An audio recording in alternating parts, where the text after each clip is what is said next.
One of the most popular attractions in the Indiana Dunes National Lakeshore has remained closed for over a year.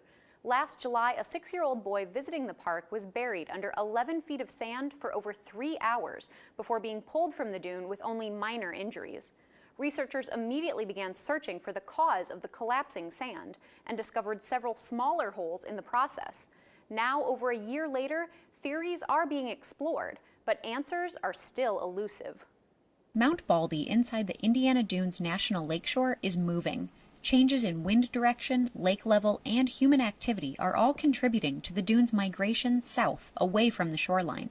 But last summer, the dune began moving in a way no one had recorded before. Some sort of hole or cavity that could somehow stay open really was hard for me to wrap my brain around. Holes, or collapse features, began showing up along an east-west line on the slip face of the dune, the side which faces the lake. I stepped onto the ground, continued walking, didn't even realize it, and when we came back later on, a hole that was 18 by 22 centimeters had opened up, and we were able to follow that hole down 1.4 meters.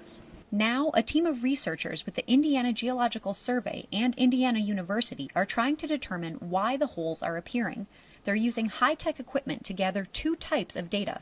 The first is a series of images using ground-penetrating radar, which will allow them to internally map the dune. Every 10 meters we're taking this ground-penetrating radar. It lets us see what we call the internal structure of the dune, how the sand falls, the bed forms. We can see any buried soils underneath, and by doing so many lines every 10 meters, what we'll do is we'll actually build a three-dimensional model of what the dune looks like. So this would be somewhat similar to you getting a CAT scan done of your brain. The second kind of collection involves sampling the dune itself.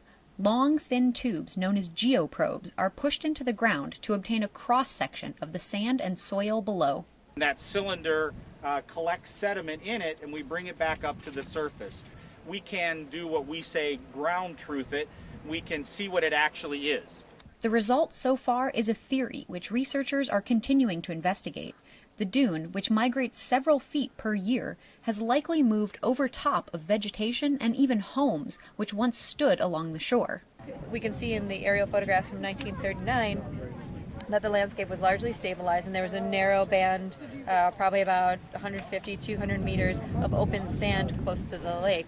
So what's happened over time is that there's been more disturbance. That area of open sand has actually moved farther to the south. So the old stable landscape is now buried underneath anywhere from about 20 to 70 feet of bare open sand. There were houses in there, there were trails in there, there were little small garages, maybe some barns. You know, we may push a geoprobe down in and come up with some shingles.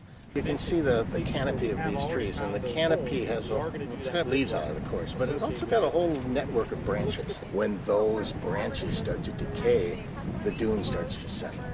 And if the conditions are just right, the dune will settle, but maybe leave some void, some opening. So normally this process of decay and settling of the dune occurs in increments. But occasionally, apparently, it also can occur in large-scale catastrophic events, and we think that's what happened. Researchers currently believe there is a narrow area of Mount Baldy where the depth, ground composition, and other conditions are right to allow the holes to form, and eventually they may stop altogether. Most of the holes are too small to pose a threat to visitors, but park officials remain cautious. The problem that we have now is there's very little information out there, well, pretty much no information, about holes appearing and staying open in dunes. So we need to understand the process, and that's where the science is going to lead us, and then there can be management decisions based on that. I really hope that this will give us shed some light onto the past several hundred years of dune activity here and fit into some bigger research projects that we have. Very excited to do this work. National park officials say safety is their top concern, and the dune will remain closed as long as necessary.